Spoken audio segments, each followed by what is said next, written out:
Salam, salam damai sejahtera bagi kita semua. Kembali kita ketemu di channel Renungan Firman Tuhan. Tujuan renungan ini supaya setiap orang yang percaya kepada Tuhan, yang sedang mengalami tantangan masalah hidup di dalam kehidupannya, mendapatkan kekuatan yang baru dan dapat dipulihkan, dikuatkan melalui kebenaran firman Tuhan.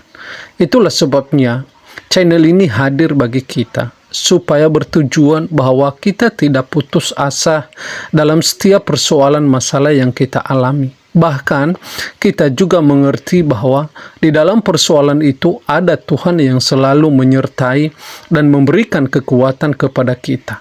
Itulah sebabnya tiap-tiap hari kita akan merenungkan kebenaran firman Tuhan. Sebelum kita merenungkan kebenaran firman Tuhan, terlebih dahulu kita berdoa di hadapan Allah. Bapa yang ada di dalam surga, yang penuh kasih di dalam setiap kehidupan kami bersyukur bahwa Tuhan selalu ada bersama kami, yang tidak pernah mengenal musim di dalam kehidupan kami. Itulah sebabnya kami sebagai anak-anak Tuhan yang tetap percaya di hadapan-Mu, kami serukan di hadapan-Mu, berikan bagi kami roh-Mu, berikan bagi kami kekuatan, sehingga semasa kami ada di dalam dunia, kami layak dikatakan bahwa anak-anak Tuhan, karena kami mampu mempertahankan iman kami di hadapan Tuhan. Terima kasih Bapa, berikan bagi kami roh-Mu, sehingga kami mengerti, memahami, dan kami tahu bahwa selalu ada Tuhan bersama-sama dengan kami. Terima kasih Bapa, inilah doa dan permohonan kami. Dalam nama Tuhan Yesus kami berdoa. Amin. Renungan kita pada saat ini kita ambil di dalam kitab Matius pasal 8 ayat 5 sampai ke 13. Yesus menyembuhkan hamba seorang perwira di Kapernaum. Ketika Yesus masuk ke Kapernaum, datanglah seorang perwira mendapatkan dia dan memohon kepadanya, "Tuan, hambaku terbaring di rumah karena sakit lumpuh dan ia sangat menderita." Yesus berkata kepadanya, "Aku akan datang menyembuhkannya." Tetapi jawab perwira itu kepadanya, "Tuan, aku tidak layak menerima Tuan di dalam rumahku. Katakan saja sepatah kata, maka hambaku itu akan sembuh. Sebab aku sendiri seorang bawahan dan di bawahku ada pula prajurit. Jika aku berkata kepada salah seorang prajurit itu pergi, maka ia pergi, dan kepada seorang lagi datang, maka ia datang, ataupun kepada hambaku, kerjakanlah ini, maka ia mengerjakannya." Setelah Yesus mendengar hal itu, heranlah ia dan berkata kepada mereka yang mengikutinya, "Aku berkata kepadamu, sesungguhnya iman sebesar ini tidak pernah aku jumpai pada seorang pun di antara orang Israel. Aku berkata kepadamu, banyak orang akan datang dari timur dan barat dan duduk makan bersama-sama dengan Abraham, Ishak dan Yakub di dalam kerajaan sorga. Sedangkan anak-anak kerajaan itu akan dicampakkan ke dalam kegelapan yang paling gelap. Di sanalah akan terdapat ratap dan kertakan gigi." Lalu Yesus berkata kepada perwira itu, "Pulanglah dan jadilah kepadamu seperti yang engkau percaya." Maka pada saat itu juga sembuhlah hambanya. Tema kita, iman seorang perwira.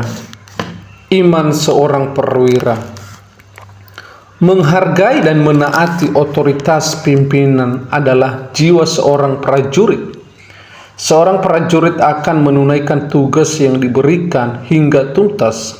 Seperti itu yang terlihat di dalam bacaan hari ini. Sewaktu Yesus masuk ke Kapernaum, datanglah seorang perwira Romawi kepadanya dan memohon supaya menyembuhkan hambanya yang sakit lumpuh dan menderita. Yesus berjanji seperti yang dikunjunginya. Tetapi yang mengherankan, perwira itu tidak meminta Yesus datang kepada rumahnya. Ia hanya memohon agar Yesus mengucapkan sepatah kata saja dan hambanya akan sembuh. Perwira itu menjelaskan peraturan dunia kemiliteran, di mana seorang bawahan akan tunduk sepenuhnya pada perintah atasan. menaati dan percaya pada otoritas atasan menjadi penting. Itulah iman yang membuatnya bisa mempercayai Yesus sepenuh hatinya dan yakin bahwa Yesus sanggup menolong dan menyembuhkan hambanya.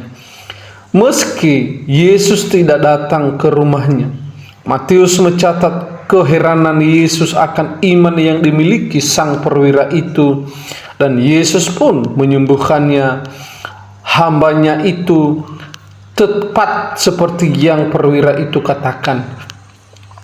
Yesus menghendaki orang-orang masuk itu percaya bahwa ia sungguh berdaulat dan ia sanggup menolong dengan kuasanya.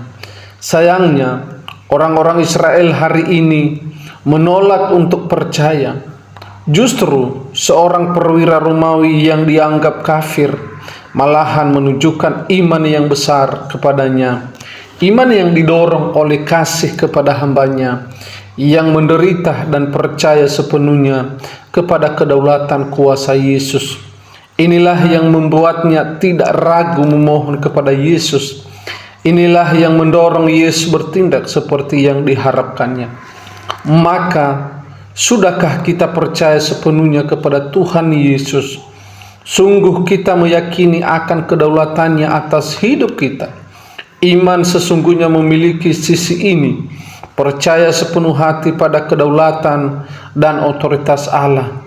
Kita mengenali Yesus bukan hanya Tuhan yang menyelamatkan kita dari dosa, tetapi juga Tuhan yang berdaulat atas hidup kita dan mampu dengan kuasanya menolong kita. Bapak, Ibu, dan Saudara yang dikasihi oleh Tuhan Yesus Kristus, di dalam iman kita sebagai orang Kristen, seharusnya iman itu yang diutamakan dalam hidup kita. Kenapa?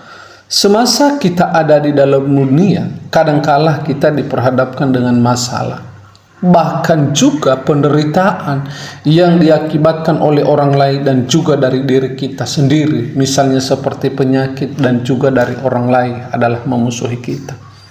Jadi bagaimana caranya mengatasi segala sesuatu, masalah, penderitaan, persoalan, pekerjaan, keluarga, dan lain sebagainya? Yaitu kita harus datang kepada Yesus dan mengimani bahwa Yesuslah yang sanggup untuk menolong kita dalam penderitaan. Seberapa banyak kita saat ini yang sedang dalam penderitaan datang kepada Yesus? Seberapa banyak kita saat ini bahkan melarikan diri tidak mau datang kepada Yesus? Tetapi sekarang mengajarkan bagi kita, jikalau seorang perwira saja dia percaya kepada Tuhan Yesus yang sungguh-sungguh, maka hambanya itu bisa sembuh. Apalagi kalau kita percaya kepada Yesus dengan sungguh-sungguh, pasti Tuhan Yesus juga berbuat di dalam kehidupan kita ini, bahwa Yesus menjawab, Yesus menolong, dan Yesus memampukan kita untuk melewati masa-masa yang sulit itu. Biarlah firman Tuhan ini mengajarkan bagi kita bahwa segala sesuatu Allah mampu melakukan dan menolong kita. Terima kasih, kita berdoa.